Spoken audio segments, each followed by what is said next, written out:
Pour les 16e de finale de la Coupe d'Aquitaine, les Saint-Paulois recevaient l'Aviron bayonnais. Face à une équipe de niveau supérieur, pour le SPS, le défi était de taille, mais il comptait bien tout donner pour tenter de se qualifier. L'an dernier, on n'était pas passé loin de gagner une CFA 2 contre l'EG Anglette.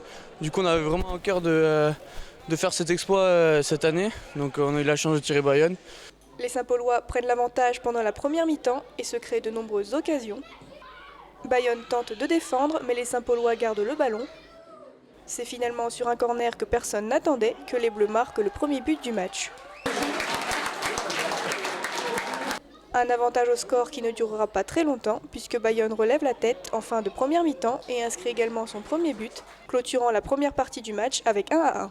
On ouvre le score, d'ailleurs on se fait égaliser, on baisse pas la tête, on prend pas ce deuxième but, on pousse. Nous on est égal à ce qu'on sait faire, on a une philosophie de jeu, on essaie de jouer, repartir derrière.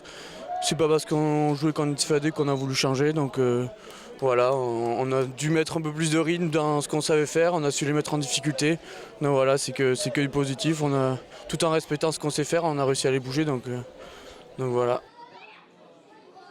Pendant la seconde mi-temps, les deux équipes sont au coude à coude et ont du mal à ouvrir le jeu. C'est finalement les Bayonnais qui prennent l'avantage en inscrivant un second but.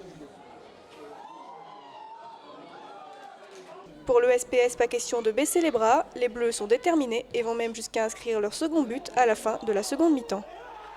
À la fin de match, on arrive à revenir, donc voilà, ça fait plaisir, ça montre l'état d'esprit du groupe, on l'a jamais rien. Une CFA 2, déjà physiquement, on savait que ça allait commencer à être dur. Et au final, en deuxième mi-temps, c'est plus eux qui ont baissé le pied que nous, donc voilà. Après, il y a ce deuxième but qui nous fait mal, mais on lâche rien, on revient.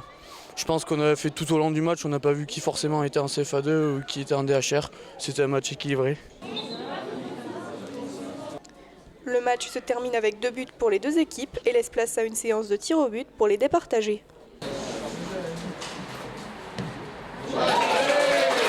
Avec 6-5, c'est finalement Saint-Paul-les-Dax qui remporte le match et se qualifie pour le tour suivant. Il y a toujours une part de chance au pénalty, donc voilà, on n'a rien lâché.